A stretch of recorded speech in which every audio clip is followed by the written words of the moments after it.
problema y cuáles son las posibles alternativas. Bueno, pues muchas gracias, Carlos. Y buenas tardes. Una aclaración previa. El borrador que se colocó inicialmente, pues ya todo el mundo lo ha tenido con bastante tiempo, pero para esta intervención mía, pues yo he hecho una reelaboración más, vamos a decir, simplificada, para precisar, y esta simplificación, por decirlo de alguna manera, es la que yo voy a seguir, el guión que yo voy a seguir. Tengo entendido por Pedro que esto se envió ayer, bueno, hoy o ayer, no sé, hoy, bueno, pero por la sencilla razón de que no lo pude terminar hasta ayer noche, vamos, entonces no. Lo que aclaro porque mi intervención se va a organizar en torno a este último guión. No es nada distinto de lo que decía el borrador. Si lo habéis leído las dos cosas, no es nada distinto. Lo único es que está organizado de otra manera, simplemente, para facilitar una exposición. Otra aclaración previa es que en el documento que se envió ayer o hoy, según los casos, si habéis caído en la cuenta, no se hace referencia, a diferencia de lo que sí pone en el borrador, a asuntos que son de competencia del Estado. Este tipo de asuntos lo hemos obviado. No quiere decir que no sean relevantes, que no sean, sino por focalizarnos en aquellos asuntos en los cuales la comunidad autónoma tiene competencia. Me refiero, por ejemplo, al tema que se cita en el borrador de los acuerdos de Estado con el Vaticano y todo el tema de la religión, etcétera. Bueno, esto no es un asunto de competencia autonómica, o el mismo tema de acceso a la función docente, o el tema de la formación inicial. Estos temas se han obviado porque no parecía que fueran o tuvieran que convertirse en asuntos importantes en este debate. Bueno, entonces, dicho esto, paso a exponer las ideas de este documento, ¿no? El documento, en su última versión, como digo, se ha organizado en dos partes, que son, por una parte, rasgos y problemas fundamentales y, en segundo lugar, propuestas. Y voy a entrar en el tema ya directamente para no...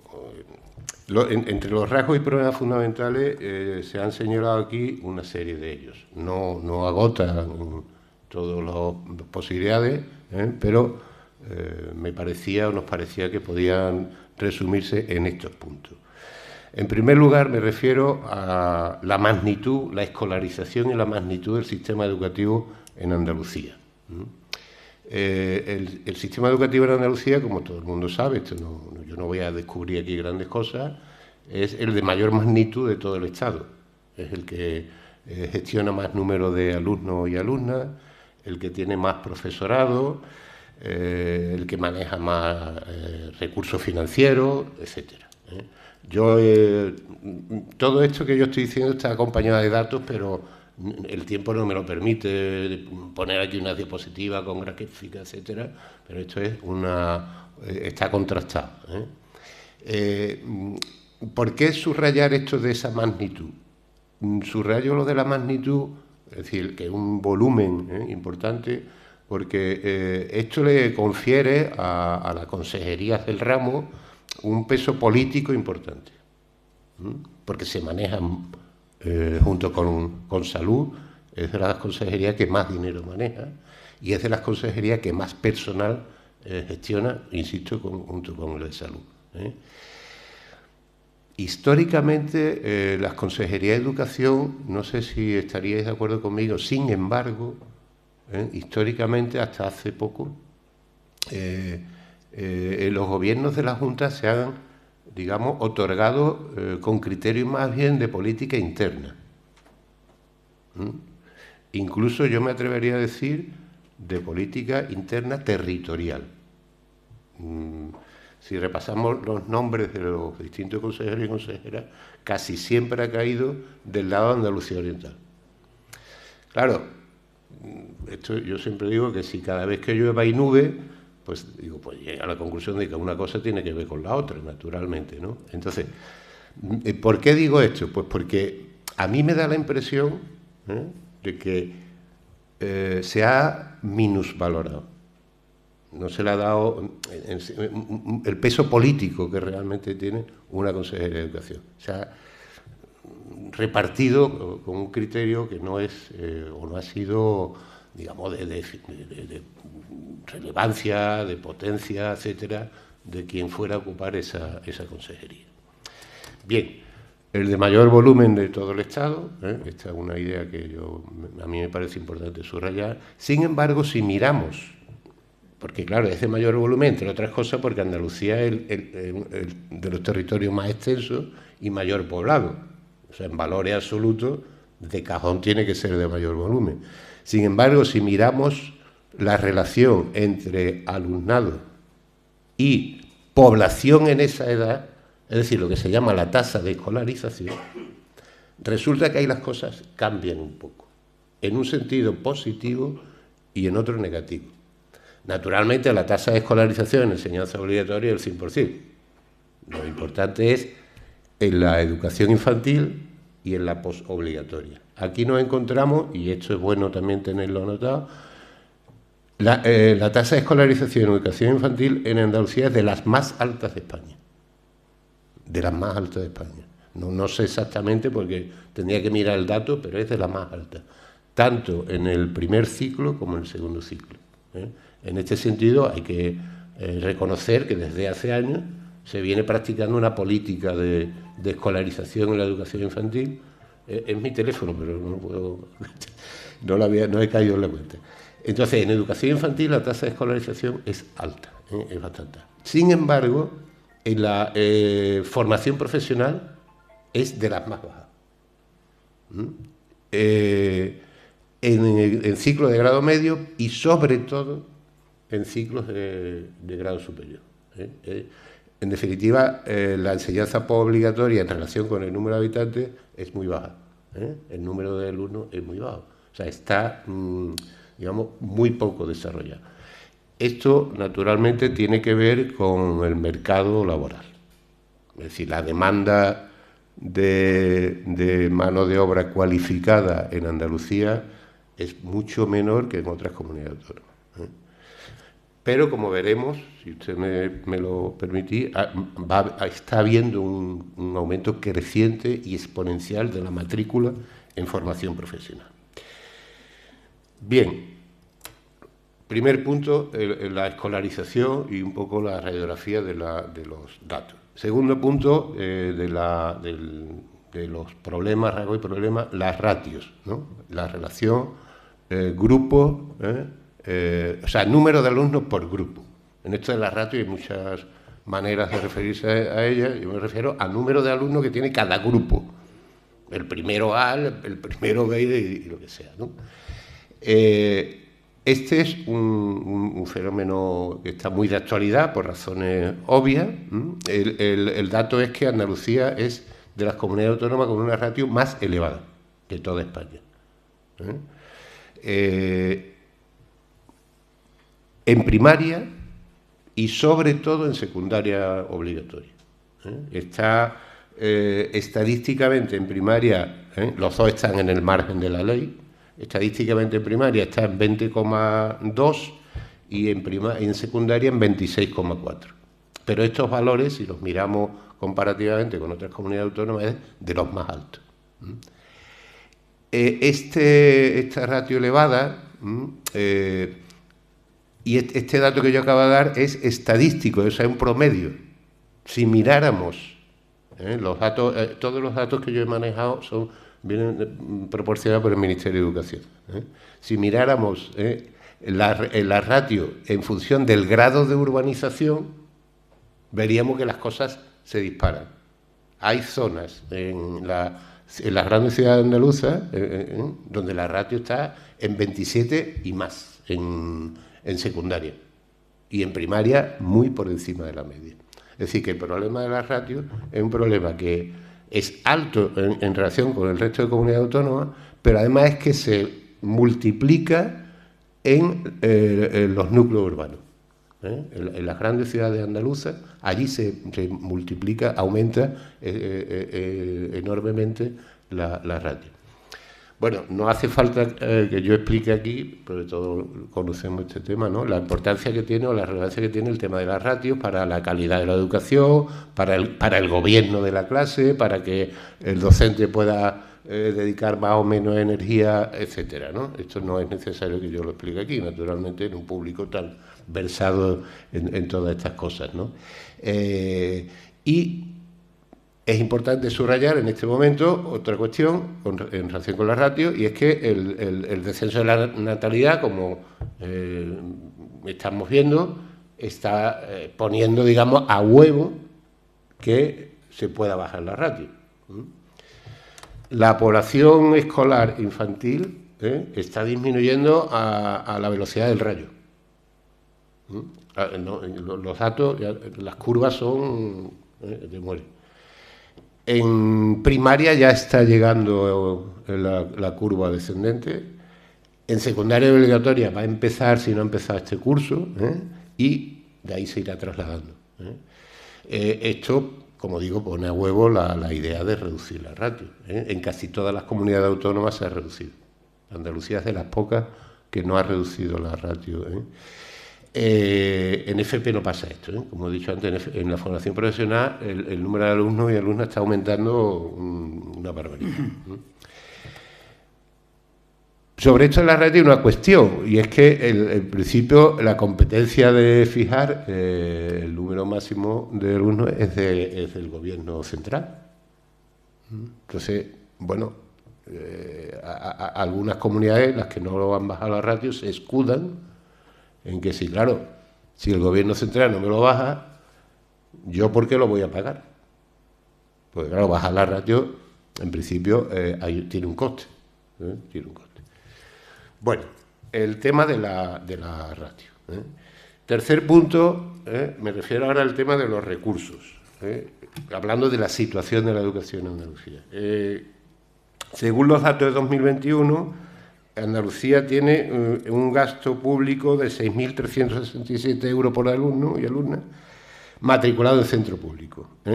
Sin embargo, la media en España, en toda España, es de 7.043 euros.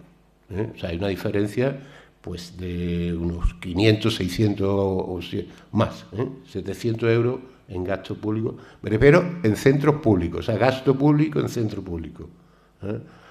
Hay otro gasto en educación que no se computa, pero que es importante, que está estudiado, pero no viene al caso, que es el gasto de los hogares, porque las familias también gastan dinero en educación. Esto es muy importante porque, que por cierto ha ido subiendo. O sea, las familias gastan cada vez más dinero en educación, pero aquí no me refiero al gasto público. Este gasto público es muy bajo, es de los más bajos de España, solamente gastan menos Madrid y Murcia. El resto de comunidades autónomas invierte más, tiene más gasto público por alumno. Y además es un dato que es, digamos, que viene de hace años. O sea, que está sostenido en el tiempo. No ocurre desde hace unos años. Es recurrente, desde hace muchos años. Por lo tanto, hay una infrafinanciación del sistema. Hay una infrafinanciación del sistema educativo. Con las consecuencias que también todos nos imaginamos y que no voy yo aquí a repetir, ¿no?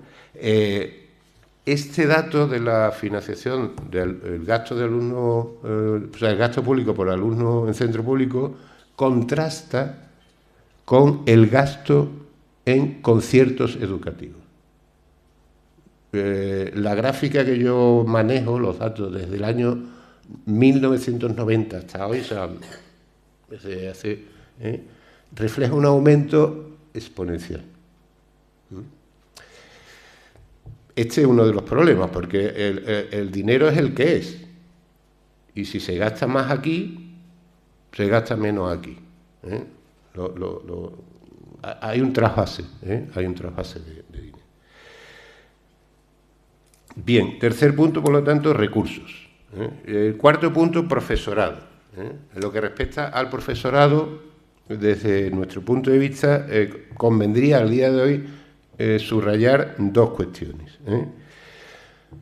Uno, la plantilla es escasa actualmente, y alguien dirá, bueno, pero un momento, si me acabas de decir que la población escolar se está reduciendo. Bueno, pero es escasa si consideráramos otras ratios, lógicamente. Si consideramos otras ratios, si bajáramos la ratio, la plantilla habrá que aumentarla. Este es uno de los datos que quiero yo puntualizar. El tema de la precarización, sí, y seguro que alguien me va a corregir después, está en vías de solución, debido a las instancias de la Unión Europea que obligan a que haya un máximo de porcentaje de interinidad en la administración pública. Me parece que el máximo es el 8, ¿no? El 8%. Entonces, eso está en vía de solución. No quiero decir que esté resuelto, ni mucho menos, pero está en vía de solución. Y otra cuestión sobre este punto del profesorado que yo también me gustaría señalar, es yo lo llamamos la pérdida de identidad profesional. Resulta que por asuntos que después al que me referiré después, la profesión docente está ocupando, digamos, el docente se ocupa cada vez más y cada vez más tiempo de tareas absolutamente, digamos, no ajenas, pero son muy distantes de lo que es su identidad profesional, que es enseñar y procurar que el alumnado aprenda. Esto es importante porque está configurando un profesorado, yo le he llamado en algunos textos que he escrito, que actúa como terminales ciegas de un sistema complejo. Y que cada vez, digamos, su trabajo está más rutinizado, más rellenar esto o lo otro, y más se hace tal o se hace cual. Esto es cualitativo, pero a mí me parece importante subrayarlo, ¿no? Esta pérdida de identidad profesional. Yo estoy ya jubilado y he pasado muchos años en la profesión, y yo, en mi memoria, está cómo han ido evolucionando las sesiones de claustro de los centros. Eran lugares de debate, de discusión, de tal, y hoy, vamos, yo me jubilé hace poco, pero ya antes de yo jubilarme, hoy es una reunión donde el director, la directora, o los jefes de estudio, o quien sea, le dice lo que tienen que hacer, prácticamente se limita, ¿no? Bueno, es un símbolo de lo que yo lo llamo la pérdida de identidad profesional, que me parece importante porque desmoviliza al profesorado. Desmoviliza. O sea, una pieza en tal. Bien, el rendimiento escolar. Otro punto. Bueno, todos los indicadores que manejemos para evaluar o valorar el rendimiento escolar llevan a la misma conclusión. El rendimiento escolar del alumnado en Andalucía es muy bajo, comparado, naturalmente, con el conjunto de las comunidades autónomas. Si manejamos los datos de graduación en la ESO, las tasas de repetición, los PISA, ¿no?, en lectura, etcétera, etcétera, ¿no? Son datos muy bajos. Bueno, hay que decirlo claramente, esto tiene razones históricas y culturales. O sea, esto no es una cosa que venga de hoy para mañana, ¿eh? Hay razones históricas y culturales. Las tasas de analfabetismo en Andalucía hasta no hace muchos años eran muy altas, etcétera, ¿no? Entonces eso se traslada lógicamente al rendimiento escolar, porque quieras que no, el contexto cultural, el contexto social y el contexto familiar es un factor relevante finalmente en ese rendimiento. Pero yo lo señalo aquí porque, excepto fórmulas burocráticas, las que dentro de poco me voy a referir, si me alcanza el tiempo, digamos, programas y actuaciones relevantes y de fondo para afrontar este asunto del rendimiento escolar, yo creo que brillan por su ausencia. Brillan por su ausencia. Los programas que se hacen son meramente burocráticos, ¿no? Si, bueno, los que nos hemos dedicado a esto estamos o hemos estado activos, sabemos que son cosas de cumplimiento, ¿no? Que decía, o sea, yo lo relleno y pumba, ¿no? Pero entonces el margen de la política educativa sobre el rendimiento escolar es el 100%, no nos engañemos, porque hemos dicho que hay razones históricas, sociales, culturales, etcétera, pero sí hay un margen de actuación. Lo que no se puede hacer, poner como escolar, clases de verano para recoger a los niños meramente, o aumentar una hora las matemáticas, es decir, programas complejos hacen falta. Siguiente punto, la gestión del sistema escolar, yo aquí le he llamado gerencialismo y burocratización. El sistema escolar andaluz, y en esto no es específico de Andalucía, se da en muchas otras comunidades, es un sistema que se gestiona basándose en un modelo que es el modelo de la gestión de los sistemas industriales. El modelo de lo que en su versión más, digamos, más brillante es lo que se llama el FQM, ¿no? Este modelo se introdujo en Andalucía en los años 90. Si alguien que se ha dedicado a la docencia recuerda, con los planes de autoevaluación y mejora, ahí empezó, se continuó, aquí en Andalucía tuvo el punto brillante con el plan de calidad.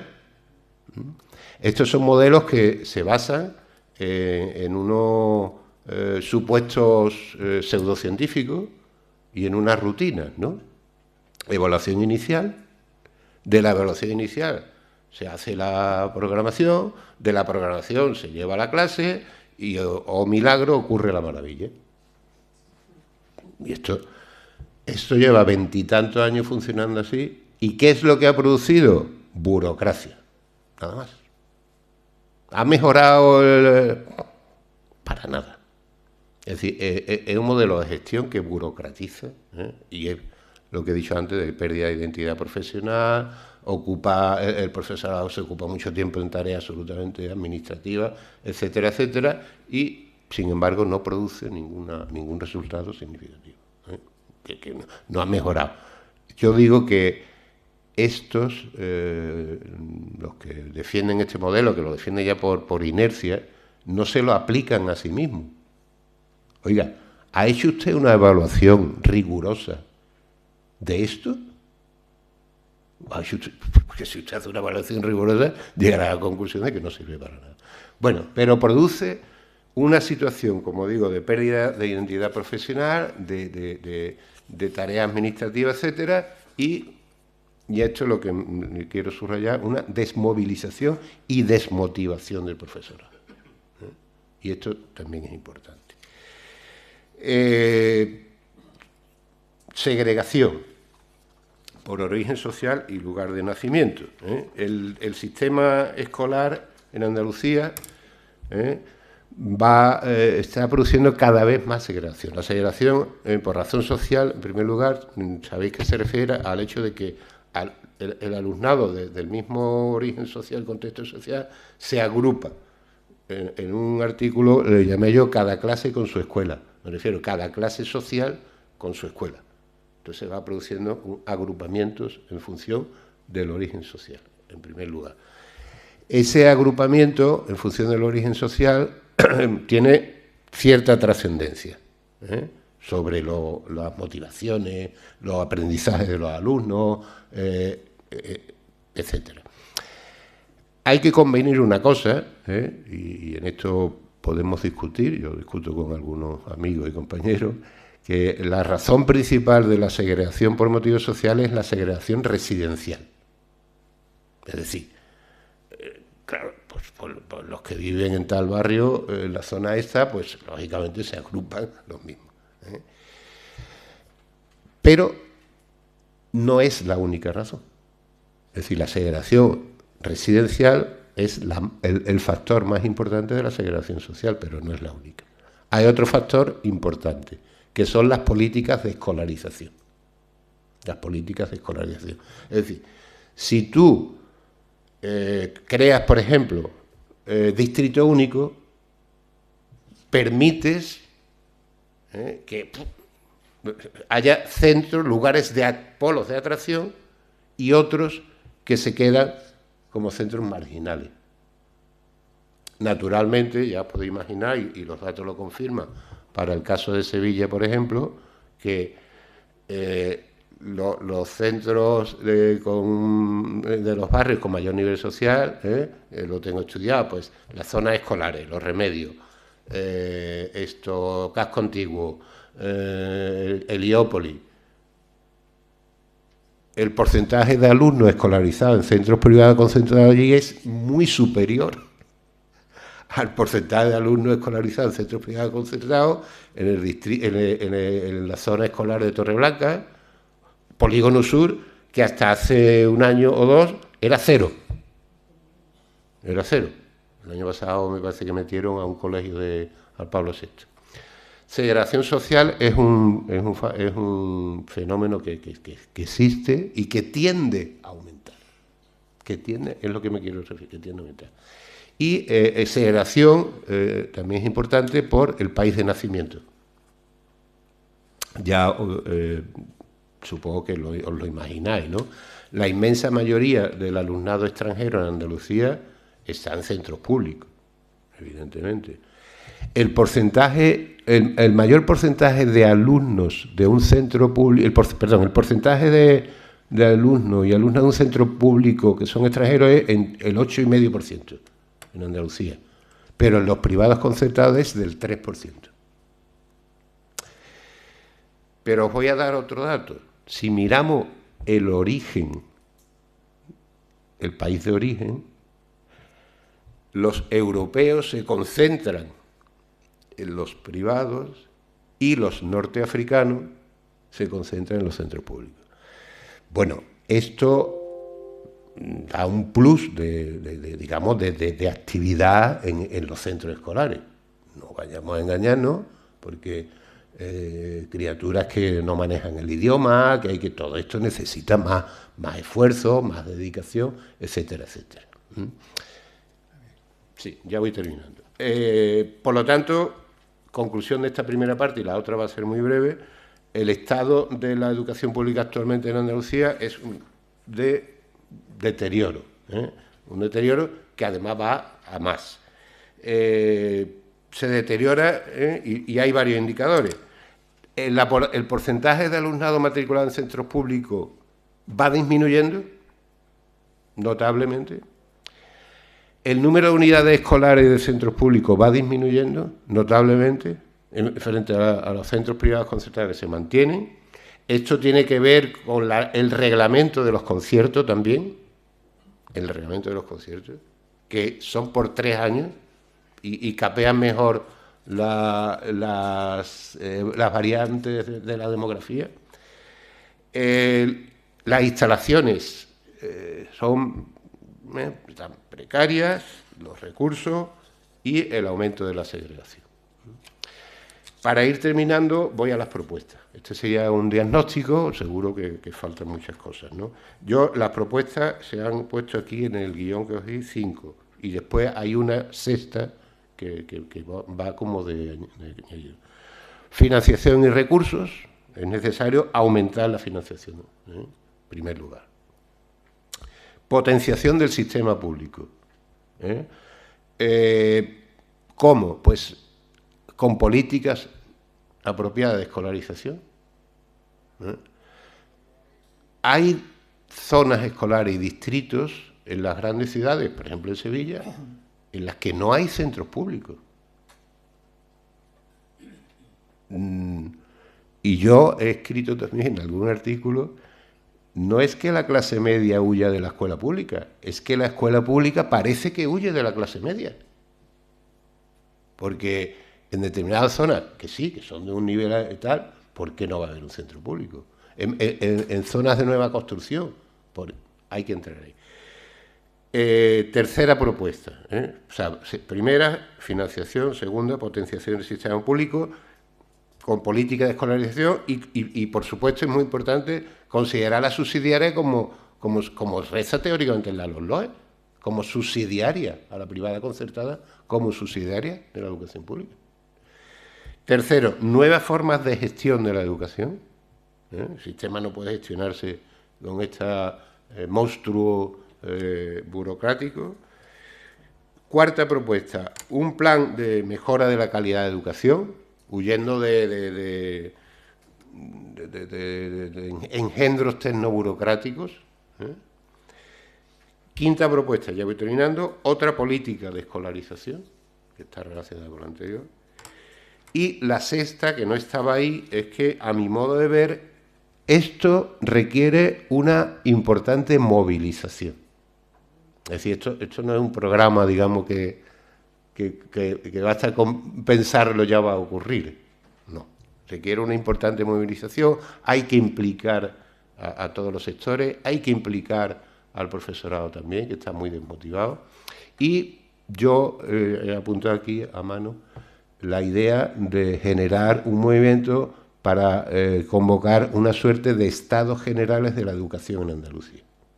Sí, se genere un amplio debate de análisis, de discusiones, y que cristalice en un movimiento y en un proyecto alternativo. Bueno, esto me he pasado un poco, ¿no? Qué bien, muchas gracias.